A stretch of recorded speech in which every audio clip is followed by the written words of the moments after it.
아볼로가 고린도에 있을 때에 바울이 윗지방으로 다녀 에베소에 와서 어떤 제자들을 만나 이르되 너희가 믿을 때에 성령을 받았느냐? 이르되 아니라 우리는 성령의 계심도 듣지 못하였노라. 바울이 이르되 그러면 너희가 무슨 세례를 받았느냐? 대답하되 요한의 세례니라. 바울이 이르되 요한이 회개의 세례를 베풀며 백성에게 말하되 내 뒤에 오시는 이를 믿으라 하였으니 이는 곧 예수라 하거늘 그들이 듣고 주 예수의 이름으로 세례를 받으니 바울이 그들에게 안수하매 성령이 그들에게 임하심으로 방언도 하고 예언도 하니 모두 12사람쯤 되니라. 아멘. 부활하신 예수님께서 약 40일 동안 제자들과 함께 하나님 나라의 비전을 나누셨습니다. 그리고 제자들이 보는 앞에서 하늘로 올리워 가셨죠. 그리고 나서 제자들은 예수님께서 보내주시겠다고 약속하신 성령을 기다리면서 기도에 힘썼습니다. 그로부터 약 열흘이 지났을 때에 제자들이 모여 있었던 마가의 다락방에 놀라운 사건이 일어납니다. 우리가 잘 아는, 그리고 성령 강림 사건이라 불리우는 놀라운 하나님의 역사였습니다. 당시의 장면을 묘사하는 사도행전 2장 2절로 4절의 말씀은 이렇게 그 모습을 전하고 있습니다. 호련히 하늘로부터 급하고 강한 바람 같은 소리가 있어 그들이 앉은 온 집에 가득하며 마치 불의 혀처럼 갈라지는 것들이 그들에게 보여 각 사람 위에 하나씩 임하여 있더니 그들이 다 성령의 충만함을 받고 성령이 말하게 하심을 따라 다른 언어들로 말하기를 시작하니라. 사람들은 놀라고 신기하게 여겼습니다. 무엇보다도 각기 다른 언어로 말하는 것 때문에 더욱 그랬습니다. 그리고 그 자리에서 베드로는 하나님의 말씀을 선포하게 되는데, 우선 그 시간 그 자리에 임하여진 성령 강림 사건이 하나님께서 약속하시고 예고하셨던 일이라 하는 말씀을 선포합니다. 우리가 잘 아는 것처럼 요엘서 2장을 보면 하나님께서 그 영을 부어주시면 자녀들은 예언할 것이고 젊은이들은 환상을 보고 늙은이들은 꿈을 꾸리라, 이렇게 약속해 주셨거든요. 한마디로 말하면 성령이 임하면 하나님께서 보여주시는 것을 볼 수 있게 된다 하는 겁니다. 그렇습니다. 성령은 바로 어떤 분이냐? 우리가 하나님의 뜻을 볼 수 있도록, 들을 수 있도록, 깨달아 알 수 있도록 도우시는 분이다 하는 것을 기억해야 합니다. 그래서 우리가 온전히 하나님 앞에 믿음으로 살아갈 수 있도록, 그리고 하나님 앞에 길을 잃지 않고 그 인도하심을 따를 수 있도록 이끄시는 분, 그분이 바로 성령님이시다 하는 거죠. 예수님께서는 공생의 기간 동안에 여러 차례에 걸쳐서 성령님에 대해서 말씀을 하셨습니다. 그래서 우리는 예수님께서 일러주신 그 소개를 통해서 성령님이 어떤 분이신지를 더욱 분명히 알 수 있게 되는 것이죠. 요한복음 14장 16절에서 예수님은 말씀하시기를 내가 아버지께 구하겠으니 그가 또 다른 보혜사를 너희에게 주사 영원토록 너희와 함께 있게 하시겠다 말씀하셨습니다. 또한 14장 26절에서도 이르시기를 보혜사 곧 아버지께서 내 이름으로 보내실 성령, 그가 너희에게 모든 것을 가르치고 내가 너희에게 말한 모든 것을 생각나게 하리라. 이렇게 성령님에 대해서 일러주셨습니다. 보혜사라고 말씀을 하셨는데 우리가 잘 쓰지 않는 단어여서 조금 생소한 면도 있지만 그 뜻을 생각해 보면 성령님에 대해서 아주 정확하고 적절하게 번역이 된 말임을 알 수가 있게 됩니다. 보호한다 할 때 보자요, 그리고 은혜해자, 그리고 스승사자를 써서 우리를 보호하시고 은혜 가운데로 인도하시는 스승님이 된다, 이렇게 성령님에 대해서 우리는 이해할 수가 있게 됩니다. 성령님에 대해서 영어로 된 성경에서는 몇 가지 단어를 주로 사용하는데 우리가 상담가라는 말을 쓸 때 쓰는 카운셀러라고 하는 단어도 많이 쓰고요. 또한 우리를 위로하고 평안하게 하는 이다라는 뜻의 컴포터라는 단어도 많이 사용하고요. 또 돕는 이 헬퍼라는 말도 많이 사용을 합니다. 그렇습니다. 성령은 그런 분이십니다. 우리가 하나님 앞에 온전히 믿음으로 살아갈 수 있도록, 그리고 하나님께서 우리에게 주시는 은혜를 누릴 수 있도록 우리 곁에서 우리와 영원토록 함께 하시는 분이 바로 성령님이십니다. 심지어 우리가 그릇 행하여 잘못된 길을 갈 때에도 주님은 근심할지언정 우리 곁에 함께 계시고 아파하시고 책망하시며 우리를 위하여 친히 간구하시는 성령님을 허락해 주셨습니다. 그분은 희뿌연 연기가 아닙니다. 지나가는 바람도 아닙니다. 우리가 느낄 수 있도록, 우리가 알 수 있도록 인격적으로 우리 곁에 계시는 분이 되십니다. 무엇보다도 우리가 성령님을 기억할 때 꼭 잊지 말아야 할 것은 그분은 우리를 살리시는 영이라는 사실이에요. 우리를 자유케 하시는 분이라는 것입니다. 그래서 로마서 8장 2절을 보면 이는 그리스도 예수 안에 있는 생명의 성령의 법이 죄와 사망의 법에서 너를 해방하였음이라 이렇게 선포하십니다. 우리를 도우시고 살리시는 성령의 자유케 하시는 은혜를 마음껏 누리는 우리 모두가 되시기를 주님의 이름으로 축원드립니다.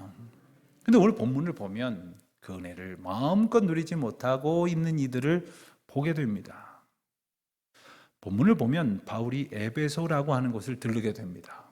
바울에게 있어서 에베소는 아주 특별한 곳이었습니다. 두 번째 전도 여행 말미에 에베소에 잠시 들렸던 바울은 3차 전도 여행 때 다시 에베소에 들리게 되는데 그곳에 와보니 이미 예수님을 믿고 따르는 제자들이 있었습니다. 그런데 오늘 본문에 기록된 제자라고 하는 표현은 그리스도인을 지칭하는 말입니다. 근데 복음서에서 제자라고 썼던 의미와 사도행전에서의 제자라는 의미는 조금 다릅니다. 복음서에서는 예수님 곁에서 따랐던 12제자를 가리키는 말이었다고 한다면 사도행전에서는 예수 믿는 그리스도인 모두를 다 제자라 이렇게 말을 하고 있습니다. 그들은 공동체를 이루었고 에베소 교회를 구성했으며 그 교회를 드나들면서 율법에 대해서 배웠습니다. 그리고 나름대로 성결한 삶을 살기 위하여 회개하기를 힘썼고 그리고 봉사도 했습니다. 하지만 뭔가 좀 불완전했습니다. 그게 무엇이었을까요? 바울이 에베소에서 만난 제자들에게 이렇게 물었습니다. 너희가 믿을 때에 성령을 받았느냐? 자, 여러분에게 이 질문이 주어졌다고 한다면 여러분은 뭐라고 대답을 하시겠습니까? 예전에 어떤 이단 집단에서 교회 잘 다니는 분들을 흔들어서 미혹시키고 그리고 넘어뜨리려고 이런 질문을 했었던 것을 혹시 기억하십니까? 구원받았습니까? 구원받았느냐고 갑자기 누가 물으니까 아니 교회 다닌 지 오래됐으니 안 받았다고 할 수는 없고 그래서 받았다고 했더니 언제 받았습니까? 그 증거가 뭡니까? 이러고 다그치는 바람에 자신의 믿음조차 자기에게 허락하신 하나님의 구원조차 의심하게 되고 오해를 품게 만드는 그런 이단의 공격 방법이었습니다. 그런 이야기를 들어보신 분이라면 더더욱이 이 질문이 좀 당황스러울 수도 있으실 거예요. 교회 다닌 지도 꽤 됐으니 성령 받았느냐라고 묻는데 안 받았다고 말하기도 그렇고 또 받았다고 대답하려니까 언제 받았냐고 증거가 뭐냐고 또 이렇게 물을까 봐 주저하게 될지도 모르겠습니다. 그래서 오늘 본문을 보니까 에베소에 있던 제자들은 대답을 하기를 받았느냐라고 물었을 때 받았다 안 받았다 이렇게 대답을 하는 것이 아니라 성령이 계심을 들어본 적이 없다 이렇게 대답을 했다는 거죠. 자, 복음을 듣고 예수 믿고 그리고 그 예수의 길을 따라 사니 제자라고 서로 부르는 이들인데 성령에 대해서 들어본 적이 없다, 이렇게 말하는 것이 우리에게는 선뜻 납득이 되지 않을 수도 있겠습니다. 하지만 한번 생각을 해보십시오. 만일 오늘 우리가 하나님의 자녀로 하늘나라를 소망하며 산다고 말하면서도 정작 우리에게 허락하신 성령을 정말 온전히 의지하지 않고 산다면, 또는 그 도우심과 인도하심에 속해 있다고 고백하지 못한다면 오늘 본문에 나오는 에베소의 불완전한 제자들과 다름없는 이들이 되고 말 것입니다. 사실 오늘 본문의 앞뒤 정황을 보면 바울은 그들이 성령에 대해서 듣지 못했던 것을 알고 있었습니다. 그렇기 때문에 바울의 질문은 단지 몰라서 물은 것도 아니고, 그리고 단지 그것을 모르고 있었다는 것을 일깨워 주기 위함만이 아니라 그들이 성령의 도우심 없이 믿노라 말하고 있다는 실상을 깨달아서 성도라면 당연히 성령의 도우심과 인도하심 속에 거해야 한다는 사실을 깨우쳐 알게 해 주려 했던 겁니다. 그래서 3절에서 바울은 다시 물었습니다. 그러면 너희가 무슨 세례를 받았느냐? 그랬더니 뭐라고 답합니까? 요한의 세례를 받았다, 이렇게 답을 합니다. 그리고 나서 바울은 요한의 세례가 어땠는지에 대해서 말합니다. 요한은 회개의 세례를 베풀었고, 그리고 자기 뒤에 오실 분을 믿으라고 말했던 메신저였습니다. 그래서 그 메시지에 담긴 분이 바로 예수님이라고 하는 사실을 다시금 분명히 일깨워 주고 난 뒤에 그 예수 그리스도의 이름으로 에베소에 있었던 제자들이 세례를 받은 일과 그 세례를 받게 되었을 때에 성령이 임하게 된 놀라운 역사가 오늘 본문에 기록된 겁니다. 그런데 어떤 분들은 이 본문의 내용만 보고서는 한다는 이야기가 안수를 받아야만 성령을 받는다거나, 혹은 성령을 받았으면 반드시 방언도 하고 예언도 해야 된다거나, 혹 어떤 이들은 이것을 교묘하게 악용해서 내가 안수하면 이와 같은 놀라운 역사가 일어날 것이라고 사람들을 미혹시키는 이들도 있다는 거예요. 오늘 본문의 메시지는 전혀 그런 것이 아닙니다. 오늘 본문의 내용과 에베소 교인들의 사정을 조금 더 분명히 이해하기 위해서는 1절에 언급된 한 사람의 이름을 좀 살펴볼 필요가 있습니다. 아볼로라고 하는 이가 등장을 합니다. 여러분, 아볼로가 누굽니까? 아볼로는 우리에게 고린도 전서를 읽으면서 읽었던 이로 먼저 기억이 될 것입니다. 바울은 아볼로 교회에서 전도한 뒤에, 그리고 나서 아볼로 교회, 고린도 교회에 편지를 보내고 나서 이렇게 썼습니다. 나는 심었고 아볼로는 물을 주었으되 자라게 하시는 이는 오직 하나님이시다, 이렇게 말했죠. 그렇습니다. 아볼로는 바로 바울의 뒤를 이어서 고린도 교회를 이제 섬긴 사람입니다. 그런데 그 아볼로에 대해서 조금 더 자세하게 설명된 내용이 오늘 본문의 앞선 사도행전 18장 24절과 25절에 이렇게 기록이 되어져 있습니다. 알렉산드리아에서 난 아볼로라 하는 유대인이 에베소에 이르니 이 사람은 언변이 좋고 성경에 능통한 자라. 그가 일찍이 주의 도를 배워 열심으로 예수에 관한 것을 자세히 말하며 가르치나. 여기까지는 너무나 훌륭한 지도자처럼 보입니다. 가르치나 요한의 세례만 알따름이라. 무슨 말입니까? 요한의 세례까지만 알고 있었기 때문에 거기까지만 가르쳤다는 겁니다. 그러니 에베소 교회 교인들은 성령에 대해서 아볼로에게 들은 바가 딱히 없었던 겁니다. 자, 요한의 세례가 무엇일까요? 요한은 마가복음 1장 8절에 나오는 말씀에서처럼 세상에 와서 이렇게 선포했습니다. 나는 너희에게 물로 세례를 베풀었지만 그는 너희에게 성령으로 세례를 베푸시리라. 그가 누굽니까? 바로 예수님입니다.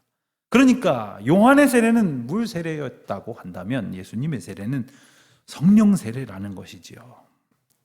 그렇다고 하여도 아볼로가 성령과 아주 상관이 없는 상태에서 예수님에 관하여 가르칠 수는 없었을 겁니다. 그가 분명히 예수님에 대해서 전하고 가르치긴 했었을 것입니다. 고린도전서 12장 3절 말씀을 보면 우리와 성령의 대단히 중요한 관계에 대해서 일러주시는데 이렇게 기록하고 있습니다. 성령으로 아니하고는 누구든지 예수를 주시라 할 수 없느니라. 여러분, 예수 그리스도를 주라고 고백하고 시인하셨다면 여러분 가운데 성령이 역사하신 줄로 믿으시기를 바랍니다. 여러분 가운데 성령이 있습니까? 증거가 뭡니까? 이 말씀을 기억하십시오. 그런데 비록 그가 아볼로가 성령에 대해서 잘 알지 못했다 할지라도 그렇다면 성령이 그와 함께 하셨다는 거 아닙니까? 성령께서 주님의 인도하심을 깨닫게 하셨다는 거 아닙니까? 다만 그가 성령이 누구신지 어떤 분이신지를 알지 못했기 때문에, 그리고 자기 자신이 성령의 어떤 은혜와 역사 속에 있었는지를 분명히 고백하지 못했기 때문에 제대로 가르치지 못했을 것이라는 거죠.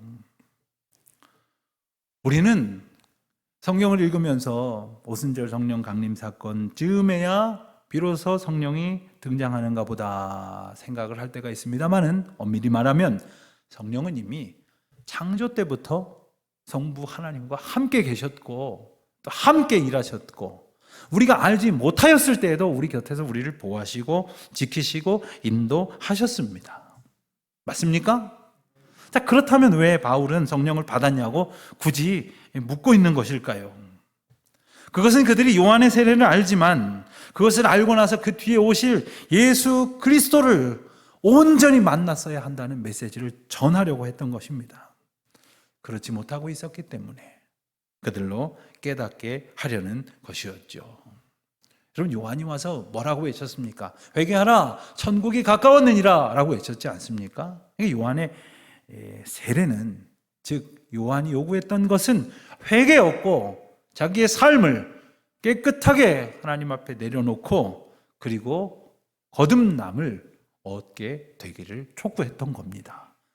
그런데 거기서 끝나면 안 되고 내 뒤에 오실리라고 말했던 예수 그리스도에 대해서 그들은 만나는 은혜, 그리고 예수 그리스도의 이름을 고백하는 은혜를 누려야 했던 것인데 거기까지 이르지 못했다는 거예요. 그래서 요한의 세례만 알고 있었다라고 말했던 것이지요. 공교롭게도 그리고 놀랍게도 예수님의 첫 번째 메시지도 세례 요한의 메시지와 같았습니다. 회개하라, 천국이 가까이 왔느니라. 그래서 예수님께서는 다가오는 하나님의 나라를 예수 그리스도로 증거되어지는 복음을 들음으로 영접하고 맞이하라 하시는 메시지를 선포했던 것이죠. 단지 요한의 세례만을 알았다고 하는 것은 회개에 머무는 것이요, 예수 그리스도의 세례를 알았다고 하는 것은 예수 그리스도를 통하여 하나님 나라에 합당한 백성이 되었다는 것을 의미하는 것입니다. 그리고 그 가운데 놀라운 보혜사 성령님의 도우심이 있었다는 것이지요. 그것을 알지 못한 에베소 교회의 제자들은 예수님의 길로 온전히 들어서지 못했습니다. 그리고 성령님의 인도하심을 전적으로 따르지 아니하였으니 자기 회개에 머무르는 자기 중심의 믿음일 수밖에 없었던 겁니다. 안타깝게도 이런 모습은 오늘 우리에게도 얼마든지 나타날 수 있습니다.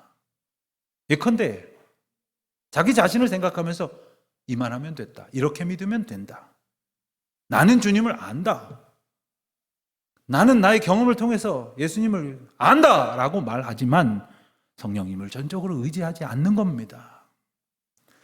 우리가 이렇게 예배를 드릴 때는 잘 모르지만 제가 목회를 하면서 교회에 여러 가지 일들을 여러 리더십들과 함께 경험을 하면서 깨달은 것이 하나 있습니다.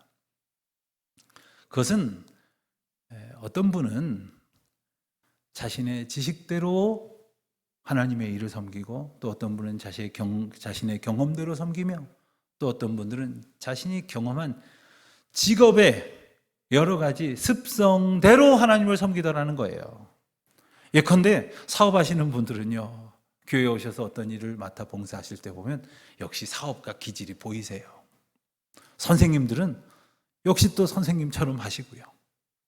그런가 하면 금융 쪽에 계시는 분들은 어떤 일을 맡으면 숫자 하나 틀림없이 하려고 애를 쓰십니다. 군에 계셨던 분들은 군사작전 하시듯이 봉사하시는 분들도 있고 그래요. 제가 오래전에 심우했던 교회에 한 장로님이 계셨는데 평생토록 어떤 회사에 이 말단 관리직에서 시작해서 최고위직까지 올랐던 그런 분이 계셨어요. 이분이 퇴직하시고 아직 교회에서 장로의 이제 임기가 남아 있으셨을 때에 이분은 아예 아침 일찍이 새벽기도 마치고 댁에 가서 조반 드시고 나서는 다시 교회로 출근을 하십니다. 그리고는 매일같이 교회 구석구석을 돌아보시는 거예요. 그리고는 직원들 불러가지고 여기 깨졌으니까 고쳐야 된다. 저기 등이 어떻게 됐으니까. 직원들이 얼마나 애를 먹었는지 몰라요. 물론 그분은 자신의 경험을 다 하여 섬긴다고 섬겼지만 어떤 분들은 주님을 믿고 따르는 것에서도 성령님을 의지하지 않고 자기 경험의 틀에 갇히는 경우가 있다는 거예요. 자기 인식세계, 자기가 알고 있는 것에 매여 있는 이들이 있다는 거죠. 에베소 교인들이 요한의 세례에 머물렀다고 하는 것은 아볼로에게 들은 것이 더 이상 없었기 때문에 그들이 알고 있었던 것이 전부인 줄로 알고 그렇게 믿었다는 겁니다. 그래서 바울이 와서 질문을 통해서 그들을 깨뜨렸고 질문을 통해서 그들을 새롭게 하고자 했었던 거죠. 너희가 믿을 때에 성령을 받았느냐. 근데 오늘 이 질문을 가만히 보면 믿는 것과 성령을 받는다는 두 가지 질문이 있는 것처럼 보입니다. 그런데 이 원어를 가만히 분석해 보면 이 문장에 사용된 두 가지 동사의 시제가 꼭 같습니다. 무슨 뜻입니까? 성령을 너희가 예수님을 믿고 나서 성령을 받았느냐거나 아니면 성령을 받고 나서 믿었느냐거나 이런 순서를 묻는 것이 아니라 너희가 믿을 그때에 성령이 너희와 함께 하였느냐 이것을 묻는 거예요.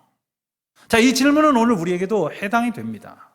사랑하는 성도 여러분, 우리가 지금 예수 그리스도를 믿노라 고백을 하는데 과연 우리의 신앙이 우리가 믿는 것이 성령이 함께 하시는 진정한 제대로 된 믿음인지 아니면 성령과 상관없는 엉터리 가짜 신앙인지 겸손히 우리는 이 질문 앞에 서야 합니다. 어떤 분들은 이 질문이 부담스러우실지도 모르겠어요. 또 어떤 분들은 내 믿음을 의심하나 하고 여기서 상처로 느껴지실지도 모르겠습니다만 사랑하는 성도 여러분, 우리는 이 질문 앞에 날마다 서야 합니다. 이 질문을 외면해서는 안 될 것입니다. 내가 믿노라 하는데 과연 나는 성령님과 함께 거하는가? 과연 나는 성령님을 전적으로 의지하고 성령님의 인도하심을 순종하는가 하는 거죠. 오늘날 세계의 많은 선교학자들과 선교사님들이 이구동성으로 선교의 장애물로 염려하는 대상이 있습니다. 누굴까요? 미전도 종족일까요? 아니면 이슬람이나 불교도 같은 이교도들일까요? 혹은 무신론자들이나 불신자들일까요? 아닙니다. 놀랍게도 이 전문가들이 염려하는 대상은 누구냐 하면 명목상의 그리스도인들이에요. 물으면 그리스도인이라고 말을 하는데 심지어 교회도 드나들고 이 코로나 같은 엄중한 상황 속에서도 예배당 드나드는 것에 주저함은 없지만 정작 믿노라 하는 그 신앙 가운데에 자기 경험, 자기 생각, 자기 가치관이 더 중요해서 살아계신 하나님을 온전히 의지하지 않고 성령님의 인도하심에 순종하지 않는 경우가 있다는 거예요. 그들이 오히려 오늘날 선교에 걱정거리고 방해물이 될 수도 있다고 하니 그와 같은 완악한 이기심을 신앙으로 착각하고 있는 이들 가운데 우리가 속하여 있지 않도록 가슴을 찢고 회개하며 새로워지기를 기도해야 할 일이 우리의 과제라는 것입니다. 그래서 오늘 본문은 바울의 질문과 바울이 예수 그리스도의 이름으로 세례를 주는 이 놀라운 사건을 우리에게 보여주고 있는 것입니다. 어떻습니까? 예수 그리스도의 이름으로 세례를 행할 때 그들은 정말 새로워지는 것을 경험하게 됐어요. 놀라운 능력이 나타날 뿐 아니라 정말 나의 옛사람은 죽고 살아계신 예수 그리스도로 나도 다시 살아나는 은혜를 경험하게 되었다는 것이죠. 사랑하는 성도 여러분, 우리도 이와 같이 예수 그리스도로 성령의 은혜로 다시 살아나는 믿음의 사람 다 되시기를 우리 주님의 이름으로 축원드립니다. 성령으로 내가 거듭난다는 것은 성령께서 내 안에 들어오심으로 내가 정령 뒤집어지고 내가 정령 변화되어지고 죽어야 할 내가 죽고 그리고 주님의 영적인 능력이 나를 사로잡아서 나를 이끌어 가시고 나를 새롭게 고백하게 하시고 찬송하게 하신다는 것이죠. 우리 성령을 의지하는 우리 모두가 되시기를 바랍니다. 성령 하나님께서 우리를 도우시고 인도하실 줄 믿습니다.